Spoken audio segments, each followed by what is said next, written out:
Alguma vez parou para pensar do que é feito tudo que tem vida? Pois é, a resposta lá no fundo está nos aminoácidos. Eles são os verdadeiros tijolinhos da vida. E nessa análise a gente vai mergulhar fundo para entender o que são, como eles se juntam e por que são tão, mas tão importantes. Para começar, vamos pensar numa coisa. O que aqueles bloquinhos de montar de brinquedo têm a ver com a vida? Parece estranho, né? Mas a lógica é a mesma. Pegar pecinhas pequenas e super versáteis para construir coisas gigantescas e complexas. E no mundo das moléculas, adivinha quem são essas peças? Exato, os aminoácidos. Ok, então se eles são os blocos, qual seria a planta baixa de um deles?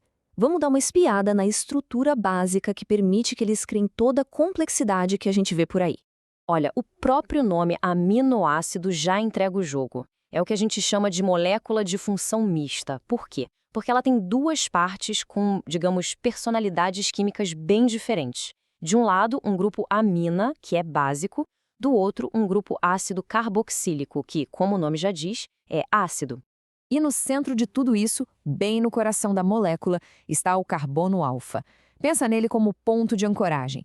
É nele que tudo se liga. O grupo amina, o grupo carboxila, um hidrogênio e, a parte mais interessante de todas, o radical R. É essa parte que muda, que é variável, que dá a cada um dos 20 aminoácidos mais comuns a sua identidade única. Mas não é só a estrutura que conta, não.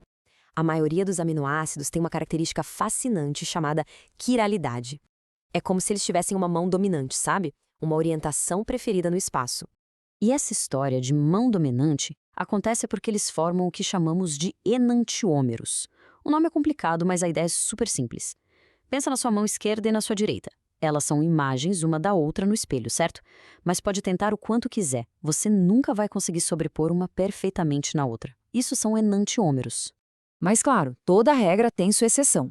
E aqui, a exceção é a glicina. Lembra que a gente falou que o carbono alfa precisa estar ligado a 4 coisas diferentes? Pois é, na glicina, o tal do radical R é só outro hidrogênio. Como ela tem 2 grupos iguais, ela perde essa quiralidade. É o único dos aminoácidos comuns que é simétrico. E aqui a gente entra num dos grandes segredos da biologia. Dessas duas versões espelhadas, a L e a D, a vida na Terra fez uma escolha.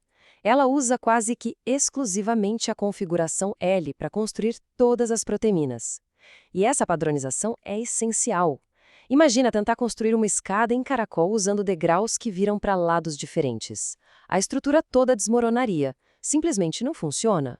Beleza, agora que a gente já conhece as peças individuais, como é que elas se encaixam para montar algo maior? A mágica acontece através da ligação peptídica. O processo é super elegante, olha só. A parte ácida de um aminoácido se aproxima da parte amina do outro. Uma molécula de água é liberada e pronto, uma ligação super forte e estável se forma. É a chamada ligação peptídica. É como se 2 bloquinhos se encaixassem e, nesse processo, uma gotinha de água fosse liberada. E esse processo todo tem um nome técnico, claro, reação de condensação, justamente porque condensa, libera uma molécula de água. É repetindo esse encaixe, de novo e de novo, milhares de vezes, que as longas correntes que formam as proteínas são construídas. E toda corrente feita de aminoácidos tem uma direção, um começo e um fim. A ponta que sobra com o grupo amina livre é a ponta N-terminal, e a outra, com o grupo carboxila livre, é a C-terminal. Isso é super importante porque é assim que a célula lê a receita para construir a proteína. Agora se prepara, porque aqui a gente entende o poder disso tudo. Com apenas 20 tipos de bloquinhos de aminoácidos, dá para formar 400 combinações diferentes de apenas 2. 400 dipeptídeos. É 20 opções para o primeiro lugar, vezes 20 para o segundo. A complexidade a partir daí, bom, ela simplesmente explode. Mas será que os aminoácidos só servem para se conectar uns com os outros? Que nada! Eles são muito mais versáteis e participam de um monte de outras reações químicas essenciais. Vamos dar uma olhada. Como a gente viu, eles não servem só para fazer correntes. A ponta ácida, o grupo carboxila, pode reagir com um álcool, por exemplo. Esse processo, chamado esterificação, cria uma molécula completamente nova, um éster. Isso só mostra o quão versáteis esses blocos de construção realmente são. E a outra ponta, o grupo amina. Não ia ficar de fora, né? Ela também reage num processo que a gente chama de acilação. Isso só reforça aquela ideia de que o aminoácido é uma molécula de dupla personalidade, com cada ponta pronta para uma química diferente. Isso aumenta ainda mais o seu poder. Só que dentro do nosso corpo, as coisas não acontecem sozinhas. A maioria dessas reações precisa de um empurrãozinho, de um ajudante. E um dos mais importantes é o PLP, uma forma da vitamina B6. Dá para pensar no PLP como uma ferramenta-chave que as nossas enzimas usam para conseguir manipular os aminoácidos. Uma das tarefas mais importantes do PLP é a transaminação. Basicamente, é uma reação de troca-troca. Com a ajuda do PLP, nosso corpo consegue pegar o grupo amino de um aminoácido e passar para outra molécula, transformando essa molécula num aminoácido novinho em folha. É um sistema de reciclagem e criação super eficiente. Tá, mas e quando o corpo precisa desmontar um aminoácido? Aí entra desaminação. O grupo amina é simplesmente removido. Esse grupo vira amônio, que é tóxico. Então, nosso corpo, muito esperto, tem que neutralizar e jogar fora de forma segura. O que ele faz transformando em ureia. É o verdadeiro sistema de limpeza do nosso metabolismo. E tudo isso nos traz de volta àquela ideia do começo. Se os 20 aminoácidos são como as letras de um alfabeto, imagina só a infinidade de histórias que as proteínas, que seriam as palavras, frases e livros inteiros, podem contar. Da estrutura do nosso cabelo, às enzimas que fazem a gente funcionar, tudo, absolutamente tudo, é escrito com esse alfabeto. A questão que fica é, que outras histórias incríveis essas combinações ainda podem criar? Oi, pessoal! A gente costuma pensar nos aminoácidos só como os blocos de construção da vida, né? Tipo as pecinhas de Lego que montam as proteínas. Mas olha, eles são muito mais que isso.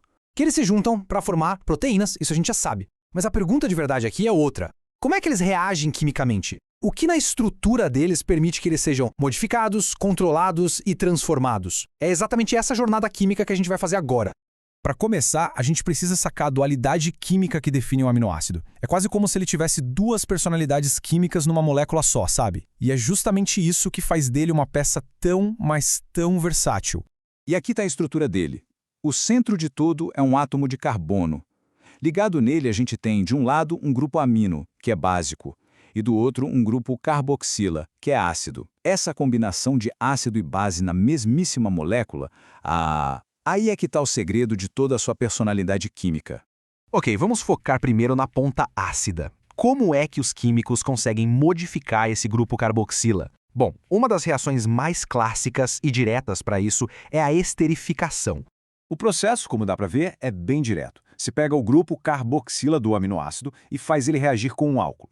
Para a coisa acontecer mais rápido, precisa de uma ajudinha, um empurrãozinho, um catalisador ácido forte, tipo o HCl, e no final dessa reação, aquele grupo carboxila, o lado ácido, se transforma em algo totalmente novo, um éster. Agora, o que é fascinante de ver aqui é a mudança funcional. Pensa só, o grupo que antes era ácido, super fácil de ionizar, vira um éster, que é bem mais neutro e bem menos ionizável. Isso muda completamente as propriedades da molécula, tipo a solubilidade e o jeito que ela reage com outras coisas. Mas no fim das contas, para que serve isso? A esterificação é uma ferramenta super poderosa na mão dos químicos. Com ela, eles conseguem ajustar as propriedades de um aminoácido para uma aplicação bem específica em laboratório, seja para facilitar uma outra reação ou para criar uma molécula completamente nova. Beleza, já demos uma olhada na ponta ácida. Agora vamos para o outro lado da molécula e ver como dá para domar a ponta básica, o grupo amino. A técnica para isso se chama acilação. Na acilação, o alvo é o grupo amino. Como o processo mostra, ele vai reagir com um agente acilante. Um exemplo bem comum é o anidrido acético. E essa reação transforma o grupo amino em uma amida. Pode até parecer uma mudança pequena na estrutura, mas o impacto na reatividade é gigantesco. E aqui a gente vê a consequência disso bem claramente. O grupo amino original é básico e muito reativo. Ele é o que chamamos de nucleófilo. Isso quer dizer que ele tem uma tendência natural de atacar outras moléculas para formar novas ligações. Depois da acilação, ele vira uma amida, que é basicamente neutra. E com isso, essa capacidade de ataque dele, a nucleofilicidade, cai drasticamente. É como colocar um escudo protetor nele. E a utilidade disso é genial. A acilação funciona como uma capa protetora. Ao bloquear a reatividade do grupo amino, os químicos ganham liberdade para fazer outras reações no resto da molécula sem se preocupar com a interferência. Isso permite uma síntese química muito mais controlada, muito mais precisa. Só que essa caixa de ferramentas químicas não é exclusiva dos laboratórios, não. Na verdade, o maior químico que existe é a própria natureza. E dentro das nossas células, a todo momento, princípios bem parecidos com esses estão em plena ação. E aqui que a gente junta todas as peças do quebra-cabeça no metabolismo. É no metabolismo que a gente vê como essas reações químicas fundamentais são, na verdade, essenciais para a própria vida. Dentro do corpo, tem uma molécula que é a verdadeira estrela do show, o PLP, ou piridoxal 5-P-fosfato. Dá para pensar nele como o canivete suíço do metabolismo de aminoácidos. É uma coenzima essencial que está lá facilitando uma infinidade de reações vitais. Uma dessas reações-chave é a transaminação. Simplificando, é a arte da troca. O corpo, com aquela ajudinha do PLP, simplesmente pega um grupo amino de um aminoácido e transfere para outra molécula um alfa-cetoácido. E qual o resultado? Um novo aminoácido é criado e tudo de acordo com a necessidade da célula naquele exato momento. É uma reciclagem super inteligente. O outro processo fundamental é a desaminação oxidativa. Se a gente pegar o glutamato como exemplo, o corpo simplesmente arranca o grupo amino dele, que vira amônio. E por que isso é tão importante? O propósito é duplo. Primeiro, o amônio, que é tóxico, vai ser eliminado do corpo de forma segura. E segundo, o que sobra, o alfa-cetoglutarato, é um esqueleto de carbono super valioso que pode ser usado para gerar energia. Nada se perde. Então, vamos amarrar as ideias principais. Primeiro, os aminoácidos têm duas pontas reativas, uma ácida e uma básica. Segundo, no laboratório, técnicas como a esterificação e a acilação são usadas para manipular esses grupos e controlar como eles reagem. E o mais incrível de tudo, o nosso corpo usa princípios muito parecidos em processos como a transaminação e a desaminação, que são absolutamente cruciais para a nossa sobrevivência. A cada segundo, o nosso corpo está lá executando essa química com uma maestria impressionante, reconstruindo e transformando aminoácidos sem parar. E isso deixa uma reflexão final, né? O que mais a gente seria capaz de alcançar se conseguíssemos aplicar essa mesma maestria da natureza para resolver outros grandes desafios? A resposta, quem sabe, está na própria química da vida. A grande questão é como que a vida consegue fazer isso, né? Como é que ela pega essas moléculazinhas individuais e transforma em estruturas super complexas que, olha, fazem praticamente tudo no nosso corpo? A resposta, a chave para tudo isso, está numa ligação química bem especial. E essa é a ligação peptídica. Bom, ela é uma ligação do tipo covalente, o que já diz pra gente que ela é forte, é estável, sabe? Porque os átomos ali estão compartilhando elétrons. Mas o pulo do gato, o detalhe químico crucial mesmo, é que ela é um tipo específico de ligação chamada amida. E guardar esse nome, amida, é super importante para entender por que as proteínas são tão resistentes. Então vamos dar uma olhada em como isso acontece. É quase como uma dança química, sério. De um lado, a gente tem o grupo carboxila de um aminoácido, e ele se aproxima do grupo amina de outro. Nessa interação, o que acontece? Uma molécula de água, H2O, sai da jogada. É por isso que a gente chama de reação de condensação. E o que sobra? O resultado é essa ligação amida, super forte, que no nosso mundo da biologia a gente conhece como ligação peptídica. E olha, o fato de ser uma ligação do tipo amida faz toda a diferença do mundo. É que as amidas são quimicamente muito estáveis. Na prática, isso quer dizer que as proteínas são feitas para durar. Elas não ficam se desfazendo por aí à toa. É justamente essa estabilidade que garante que elas mantenham sua forma e consigam fazer o trabalho delas no corpo, a não ser, claro, que venha uma enzima específica para, de propósito, quebrar essa ligação. Ok, então a gente já entendeu como um elo se forma. Mas e a corrente inteira? Se a gente tem uma cadeia com vários e vários aminoácidos, como é que se conta o número de ligações? A lógica por trás disso é bem simples, na verdade.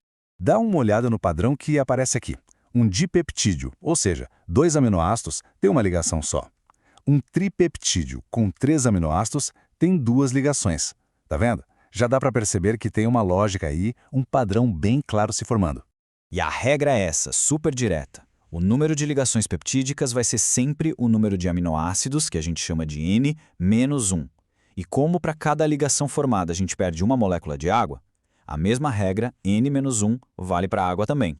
Simples, né? E bem elegante. Beleza, a gente já montou a nossa corrente de aminoácidos. Mas e aí? Essa corrente tem uma direção? Tipo uma frase que tem um começo e um fim? A resposta é um grande sim. E essa direção não é só um detalhe, ela é absolutamente crucial para a proteína funcionar direito.